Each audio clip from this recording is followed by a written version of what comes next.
Assalamu alaikum wa rahmatullahi wa barakatuh. Yan uwa barkamu da sake saduwa cikin sabon darasin mu. Uwa kwana biyu kun gani shiru bana dora bidiyo. Sunan ya rashi na masoyina ko in ce abokina kuma masoyin wannan YouTube channel mai albarka. Yau yayi kwana 5 da rasuwa.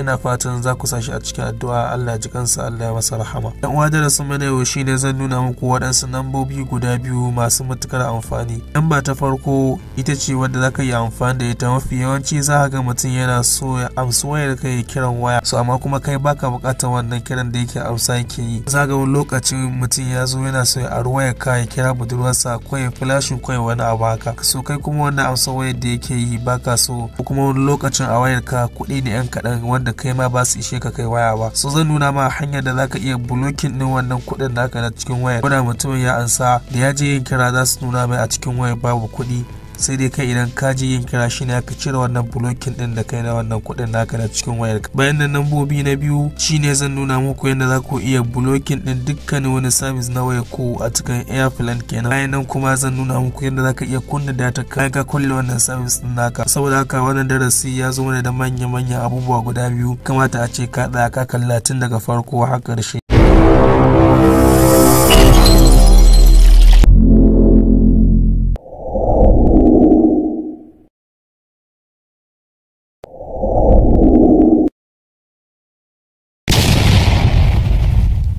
Kafin mu ci gaba da rasu muna roƙon duk wanda bai mana subscribe ba ya taɓa mana alamar subscribe, sannan kai mana like, sannan ka tura abokananka a WhatsApp da Facebook da dukkan chatin da kake yi.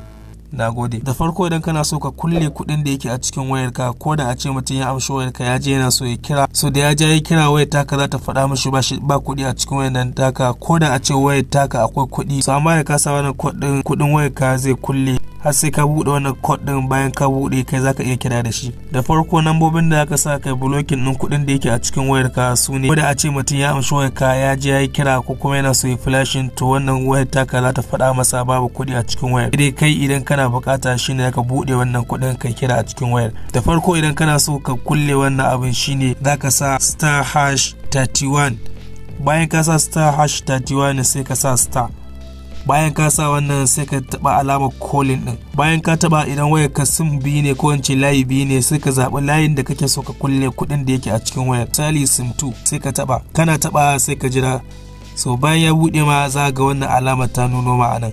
Bayan ta nuno ma shikenan ka kulle dukkanin wani kuɗi da yake a cikin wayarka. Duk wanda ya amsa da ya je ya kokarin kira a wayarka, wayar za ta faɗa masa babu kuɗi a cikin wayar. Bayan ka kulle, idan kana so ka buɗe kuɗin zaka sa #31#. Bayan ka sa shi ma sai ka taba alamar calling din. Bayan ka taba alamar calling din sai ka zaɓi layin da ka kulle kuɗin. Bayan ka taba zai nuno ma nan za ga service has been disabled. So bayan nan shikenan ka buɗe, ko da yaushe ko da wani ya amsa wayarka zai iya kira ya cinye ma kuɗin da yake a ciki. Bayan nan nambobi na biyu shine kamar da kuke gani, idan mun taba wannan alama ta airplane, to gaba ɗaya service din wayarka zai dauke, ba zai baka dama kai browsing ba, sannan kuma ba zai baka dama a kirawo ka a waya ya shigo ba. So hanyar da zaka iya bi ka iya buɗe data ka, ko da a ce ana yawan kiran ka a waya, bayan ka kulle dukkanin wani service da yake a cikin wayar ka sa airplane, to hanyoyin da zaka iya sa kai amfani da waɗansu code wanda zaka iya buɗe data wayar ka kai amfani da shi, sannan kuma ko da an kirawo ka wayar ba ta shigo ba. Taƙiya kana so kai browsing ko kana so kai chatting, amma kuma an takura ma da yawan kira. Abin da zaka yi shine zaka sa *4636#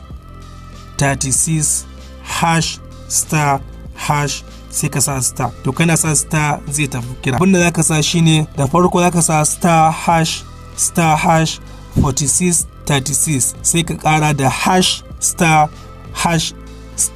So in dan sa star din kana zai nuno ma nan. So bayan ya nuno ma nan zaka phone information sai ka taba wajen. Kana taba zai nuno ma nan alhalin wayar ka kulle ta, ko da an kira wayar ka ba ta shigo ba. So amma yanzu zaka iya kunna data wayar ka. Abinda zaka yi shine zaka mobile radio power din nan sai ka taba. Kana taba data wayar ka za ta bude. Kamar yadda kuke gani anan gashin waɗansu nambobi sun fara tafiya. So yanzu zaka iya zuwa kai browsing a cikin wayar ka, ko kuma kai chatting ba tare da an takurawa ba. Sannan kuma ta nan ba za ka yi amfani da shi ka nuna wani ne ta mamakin ya aka kai amfani da wannan abin. Idan ka kunna kuma kaga nambobin nan suna tafiya, sannan kuma ka shiga browsing kaga bai yi ba, abinda zaka idan wayar ka layi biyu ce sai ka ce da layi ɗayan wanda ba shi da data, wanda yake da data shine zaka bari a ciki. Da kai wannan abin zai yi. Saboda haka waɗannan nambobi za su baka dama ka amfani da su ka kulle duk dukkanin kuɗi da suke a cikin wayarka, ko da a ce matarka ko wani ko abokinka yana so ya kira a cikin wayar, ya ɗauka ya kira zai ji ba kuɗi, amma kuma kai idan kana so ka kira a cikin wayar zaka iya kashe wannan kullewar da kai na cikin kuɗin bayan ka buɗe, sannan zaka iya kira bayan ka buɗe shikenan ka ba da dama za a kira a cikin wayarka. Sannan kuma wannan hanya ta biyu za ta baka dama idan ka kulle dukkanin service da yake a cikin wayarka, zaka iya bi ta wata hanya wadda zaka iya zuwa ka kunna datar ka. Sannan idan kana so ka kashe datar shi ne zaka taɓa wannan alamar. Saboda haka da kuma ta taɓa mana alamar subscribe, sannan ku yi mana like, sannan ku yi mana share.